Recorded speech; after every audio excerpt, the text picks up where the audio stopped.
Hello everyone and welcome back to a brand new video of Fox Flicks on the Food Theaters. Today we're seeing about how Gaston is even more of a even more of a jockhead than we thought when we first watched Beauty and the Beast. Apparently, he was stealing eggs from the village, town, whatever you want to call it. Let's go. When I was a lad, I ate 4 dozen eggs every morning to help me get large. Gaston's breakfast routine in Beauty and the Beast gives us one of the single most iconic Disney lyrics of all time. I mean, just listen to this. How could it not be iconic? Now that I'm grown, I eat 5 dozen eggs, so I'm roughly the size of a barge. Gaston, buddy, we need to talk about the benefits of a balanced breakfast. But here's the thing. Not only are his morning gains giving him a cholesterol level that could kill a tank, his diet is also throwing the town around him into crisis. Don't believe me? It's a tale as old as time. Economic crash. Okay.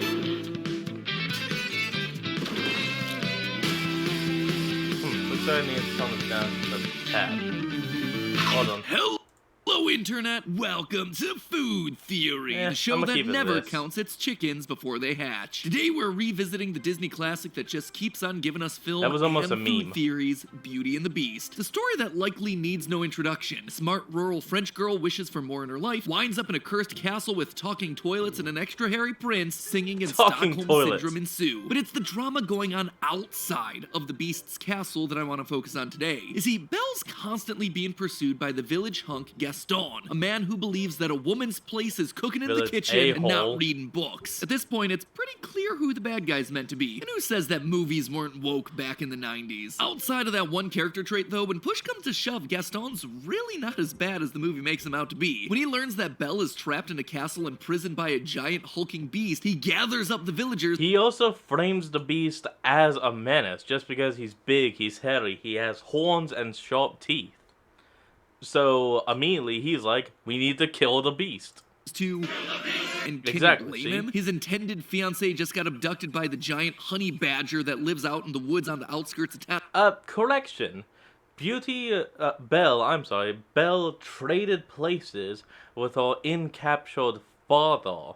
So she wasn't abducted or anything. She willingly stayed with the beast to save her father's life.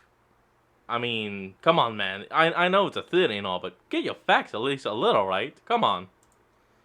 What other options are there? Sitting down and talking about your feelings? Anyway, I'm not here to be a Gaston apologist. Instead, I'm here to focus on the villainy that he presents to the village that he calls home. In his villain song, the self-titled Gaston, everyone sings in the bar about how great this guy is. And it's at this point that we get the rundown of his essential life stats, his spitting habits, and his breakfast routine. The whole 4 dozen and 5 dozen egg bit. Just let that statistic sink in for a minute. 5 dozen eggs every morning. That is 60 eggs a day. A whopping 21,900 eggs in a single year. For comparison, a typical person in the US has eaten around 288 eggs per year, meaning that Gaston is consuming nearly 100 times that amount. So, with the current global egg shortage in headlines right now, I wanted to take a look into Gaston's incredible edible egg habits. Is it possible to consume that many eggs? How many chickens would this village need in order to sustain Gaston's breakfast binges? And most importantly of all, what are the downstream ramifications of someone eating up both literally and figuratively the entire supply of this shelled staple? We've got ourselves one excellent episode, friends, so let's get to cracking, shall we? First, let's start off. Oh, you could have said so. Let's dig in. Because you dig into food. I don't have to explain it. Come on, it's obvious. Dig in. With an easy question. Is it possible to eat 60 eggs in a single day? Now, most online blogs will cite that the average adult human stomach can expand to hold at max 1 quart of food, or about 950 milliliters. I've checked the sources that these blogs tend to cite though, and I don't really love the research that they've done. I much prefer this video right here from the absolute excellent channel Institute of Human Anatomy, where we actually see him testing out a normal human stomach. And at peak capacity, it holds significantly less. A mere 600 milliliters, or about 1.2 pints. Basically, the human stomach's the perfect size for a full Ben & Jerry's tub. It's like a match made in heaven. Now, a small egg holds about 1.5 fluid ounces, or 44 milliliters. So if Gaston were to eat these raw, he'd be sitting at around 2,640 140 milliliters of fluid in there, 4 times what a stomach typically holds. By the 14th egg, he'd practically be at capacity, and he still has 46 to go. Gaston's stomach would likely burst. Notice though that I said likely, because 60 eggs in a sitting has been done. In fact, 100 eggs in a single sitting's been done before. Back in 2013, world-famous competitive eater Joey Chestnut set a new world record for egg eating by consuming, get this, 141 eggs. Boiled eggs?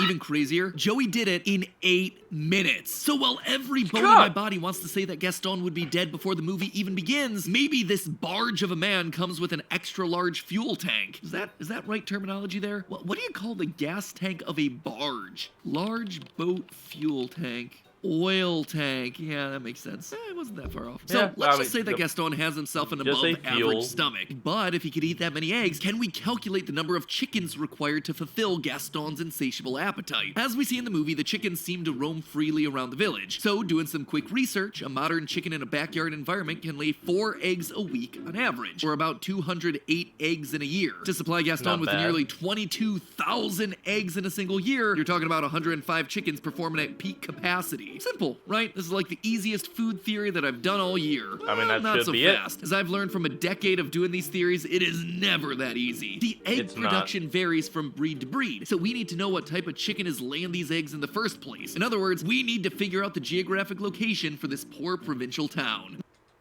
Oh, ad, come on. Hold it. Where's the... You know... And we're back. Sorry about that. I lost track of my mouse for a little bit. We know that this is France based on the opening song. I make that one pretty darn obvious, but where in France specifically? Someone called the GeoGuessers. Although the village never gets itself an official name, the creative team has gone on record to say the design was inspired by 2 specific towns in the Alsace region of France. 2 specific towns whose names make me break out into a cold sweat. No way I'm gonna be able to pronounce these. I mean, the Australian Macas incident was bad enough. Oh, let's do our best. Okay, it's French, so you're gonna fuse some of these letters together, you're gonna align some of these other ones. Require and Ribeauvillé. Nailed it. Anyway, both Require and Ribeauvillé are in the northeastern region of France, so we can safely assume that that's roughly where we're talking about for Beauty and the Beast. That said, we're not done. Of course, it's not that easy. Different chickens started being farmed in this area of France at different times, meaning it's not just enough to know the location of the movie, we also need to know the time period. Luckily, there are a few things that give us a rough idea of when the movie takes place, and most of them come from the live-action remake. Hey, if they had to do it, at least there's a silver lining in there somewhere. In the remake, they added this completely unnecessary scene where Belle uses an enchanted book to travel to her old home in Paris. It's here that the Beast sees a doctor's mask and suspects that Belle's mother might have died from the plague. What happened to your mother? It was the one story Papa could never bring himself to tell. Any better than to ask. The doctor's mask.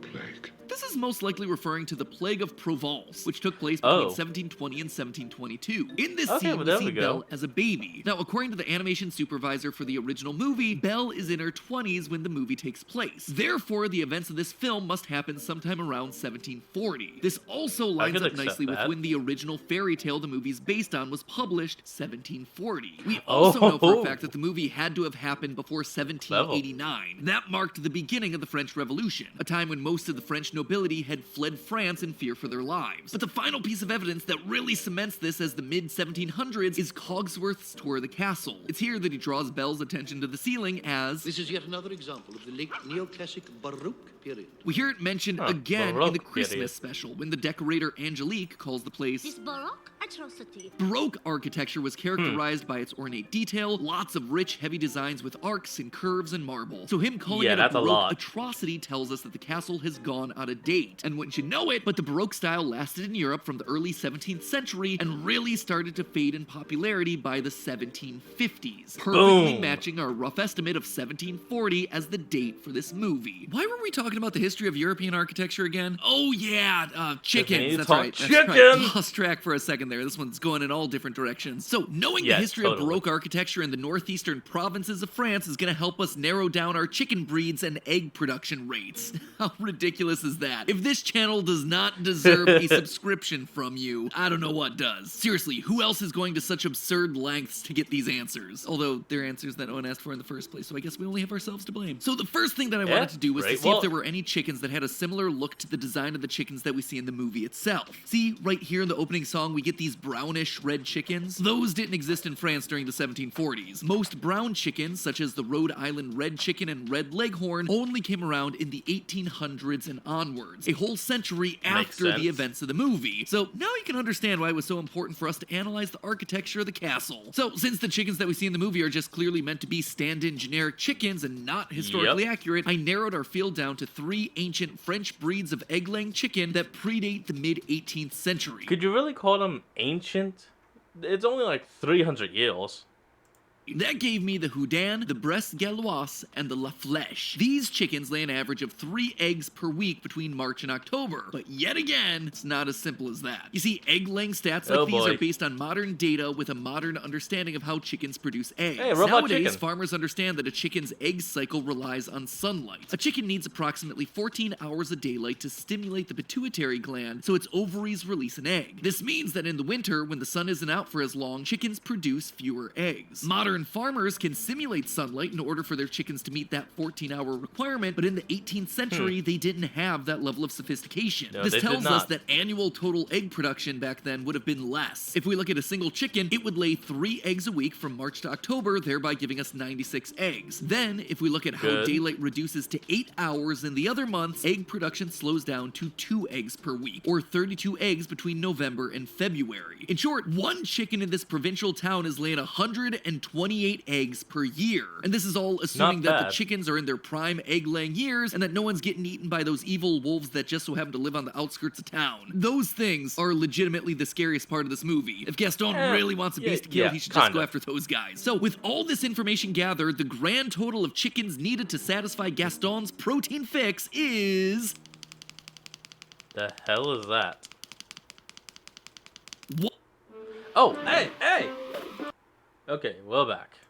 195 chickens. 195. Damn, about 200. Seems like a lot for a town that actively calls itself little. We can quickly count from some of the shots in the first song that this is a town of about 100 people, which means that there are almost 2 chickens for every person in the village. To put that in perspective, a village of this size should only need 50 chickens to meet its needs. But here the ratio is actually flipped. Instead of 1 chicken for every 2 people, there are 2 chickens for every 1 person. And all of those chickens are working overtime to sustain just 1 dude. It doesn't even cover the needs of the rest of the village. And you see, that last point there is kind of a big deal. In the opening song, we hear a random line in the lyrics where this woman is screaming that she needs 6 eggs. I need 6 eggs! On my first watch, I thought that this was because she was holding so many children, but I see now that it's actually far worse than that. She's screaming that she needs 6 eggs because there just aren't any eggs available. I'm out. Gaston is eating the entire supply, and that's trickling down to all the other peasants in the village. What are you gonna do if there's an egg shortage? Well, we see it right now in the grocery stores. You sell your eggs at a higher price. It's called the law of supply and demand. If the supply goes down but the demand remains the same, that price is gonna rise. This then creates a domino effect for the rest of the town. We see the baker with his tray like always. He's gonna need eggs in order to bake the food that he sells. If eggs have suddenly become more expensive for him, he's just gonna adjust his prices to cover his costs. And so on for everyone else in the town, regardless of whatever services they provide. I mean, that fish guy, he's gonna be pretty fine. Fish is not related to eggs. Though he would probably still have to sell his fish a little higher to be able to afford the eggs. Like the butcher or the barber. They'll all have to raise their prices in order to buy the more expensive food. And if you think I'm overthinking this, if you think that I'm completely wrong to be talking about the economic ramifications of one dude over-consuming eggs in a small provincial French town in a Disney movie, think again. Right here in the opening song, there's another random lyric thrown in. That's too expensive. Clearly, there are some financial issues that are happening in this town. And now we know exactly who's to blame. Gaston's egg-centric diet has created an economic crisis. He alone is the reason for the town's prices going up, and no one seems to notice. I mean, after all, he's the local hero. But feeding this local jock is costing them all big time. The villagers desperately need Gaston to either cut down on his egg consumption or just get out of the picture entirely. I guess some things just work out on their own. But hey, you know what food isn't gonna be causing an economic crisis in your local village? Our sponsor for today's episode, HelloFresh. Well, folks, that's where we're going to end up today's video. I hope you all enjoyed. Remember to like, comment, and subscribe for more. Link in the description, and I'll see all of you folks next time when we flick on. Peace out.